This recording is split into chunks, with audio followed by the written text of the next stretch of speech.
એટલે આ દશા માનાથી વર્તો કરીને ઘરેથી દશા બેહાડવાની પ્રથા છે એ કોઈ પણ બેન દીકરીએ દશા માના વર્ત હવે કરવાના નહીં. એ કોઈ પણ બેન દીકરીએ દશા માના વર્ત હવે કરવાના નહીં.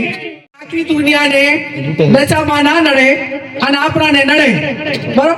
અને જેને દશામાં નડે એ બધા માને મારે એ મેલ દીધો.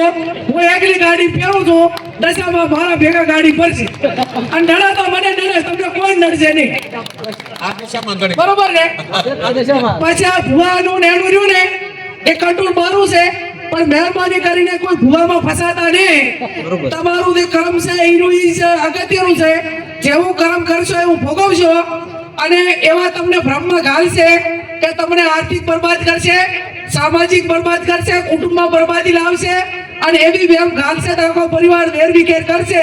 એટલે મહેરબાની કરીને કોઈ પણ પ્રકારનું દખ હોય તો ડોક્ટરને બતાવવું, હગાવાલાને બતાવવું, એને વાત કરવાની. કોઈ પણ અકળામણ હોય તો વાત કરવાની. 5 જણા મિત્રોને કહેવાનું, પણ ચાહે અંધશ્રદ્ધામાં આવવાનું ને. અને ભોપા જો આખા દેહનું બધું મટાડી દીધા હોય તો હું કેશોદી આ સાહેબ બે તમે કોઈ ભોપાની બાધા રાખા અને અમે તમારે અહીંયા કોઈ પણ કામ ના કરા અને ચૂંટણીમાં ફોર્મ ભરા દીધા તો એ ભોપો હાજર તો અમે ભોપા લઈને બેસી રહ્યા ને ભાઈ.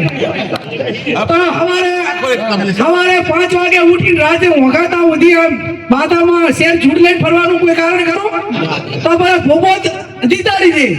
એટલે ચાહે ભોપાની વાતરી જે ભોપા હોય માફ કરે, નકર બધો પેલો આપણને ના નડે ભાઈ, બરાબર. એટલે આ માત્ર ભ્રમો છે, માત્ર કમાણી અને સાધન છે, ટોકા રસ્તા છે. લોકોની માનસિકતા એની સમજણ કેટલી છે, એની મગજની કેપેસિટી કેટલી છે એ નક્કી કરીને ભ્રમમાં કાઢતા હોય છે.